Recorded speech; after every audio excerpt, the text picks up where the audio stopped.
Okay, Thursday morning. Hello, everybody. Hope everybody's doing well. This has been a pretty straightforward rebuild. I haven't run into any major issues that I can think of.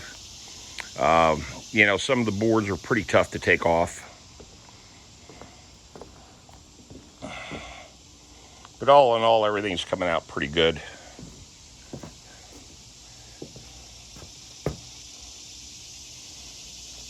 Like I was showing you guys how they built this originally. See, this is their seam. They went all the way across there, and then of course they had another one on the other side. Yeah, the metal flashing right up to there, but for whatever reason they didn't extend it out this way.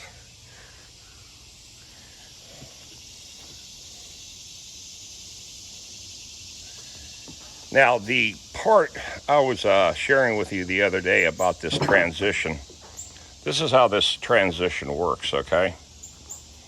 Okay, that board right there. This one. Okay?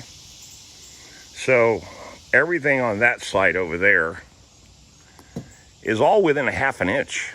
So, if I could remember correctly, from here to there versus there to that corner is off exactly one half inch, feathering it out that way. And believe it or not, that's not uncommon. You're going to have, up to 3/4 of an inch float sometimes on decks. Hell, you got a half an inch in most houses. So, they're not all perfectly straight. Plumb square, all that good stuff, all that good terminology. But you can see this is a much nicer pine, much nicer, a higher quality, much higher quality than the stuff you get at Lowe's. Okay, this is air dried, so most of the moisture is already out of this wood. It's got another maybe 2 months it could sit, and then you can stain it. You can actually stain it right now. But let's look at something else too.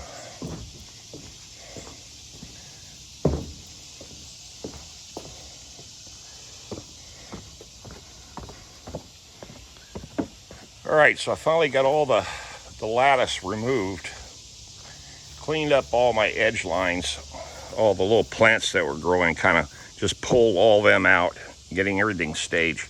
Because I think what's going to happen today, there's supposed to be a big rain system just to our south, and it should be dumping a bunch of rain on us here in a couple of hours.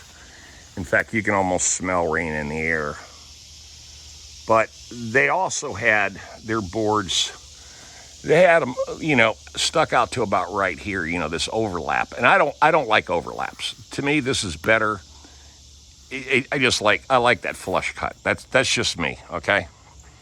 And again, bleach all this out, and it'll bring the wood out. It'll make it look good, okay? I almost wish I had a bleach bottle with me now because it's getting ready to rain. I'll just soak this whole thing in bleach. And I promise you, it'll just blonde the wood right out. It'll bring it out. And then I won't have to do so much work on it.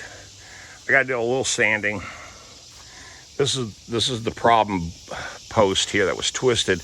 I beat on it, twisted it, clamped it, bolted it, and did everything I could to get it as straight as I can. And it's not so bad. That's the slightest little variation right there. I'll take it. And then I got to throw a shim in here. It popped out. So, but I'm not working on these when I do my handrail picket.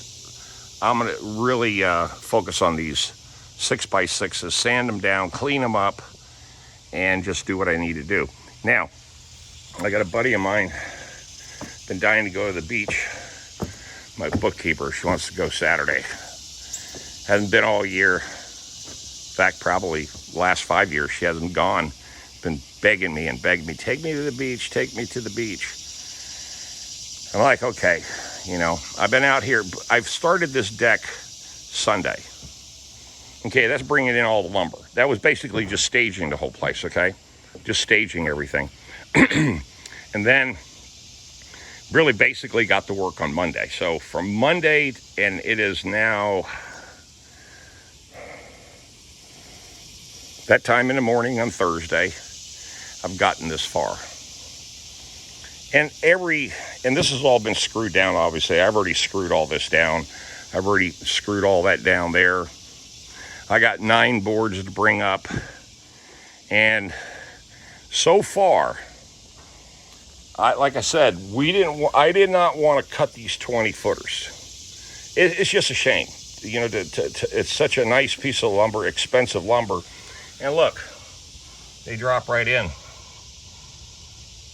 That's a lot of pre-measurements from this board when I installed it. It was a lot of pre-measurements. This box framing, the joists that I put, the 2 joists right there to allow me to put that board in there. And it took me, you know, about an hour and a half to figure out the mathematics, all the calculations to set these 2 in there. Plus these are 12 footers by 10. You know, they're heavy as hell. And I had to deal with putting both in, notching them, getting them in there, screwing them, supporting them, making sure they were exactly where they needed to be. Because, like I said, that was the important thing. It had to be dead on the money. I mean, literally dead on the money. Okay? So, there we go. Now again, if I show my face in the video, the algorithms will not allow me to select the picture I want. There's been a lot of comments and suggestions that I should change the shutter speed on my camera and a bunch of other little things. One of these days I'll figure this iPhone out and be able to do some video editing. But until that time, I'm not going to go for all that. It's just too much. Too much. You heard the horror stories. You heard the horror stories about editing, how long it takes people to edit one video. You spend literally a couple of days, you know, trying to piece everything together, and I don't have time or patience for any of that stuff. So guys, you know, just consider I just do raw videos, and then that's just the way it's got to be, brothers and sisters. That's just the way it's got to be. I just show you what I'm doing, what I'm up to, and, you know, and just do a damn video and make it, you know, I don't upload it. As soon as I get to the house, I just upload it, and boom, I'm done. Okay? Love you guys. Leave those comments. What do you think so far?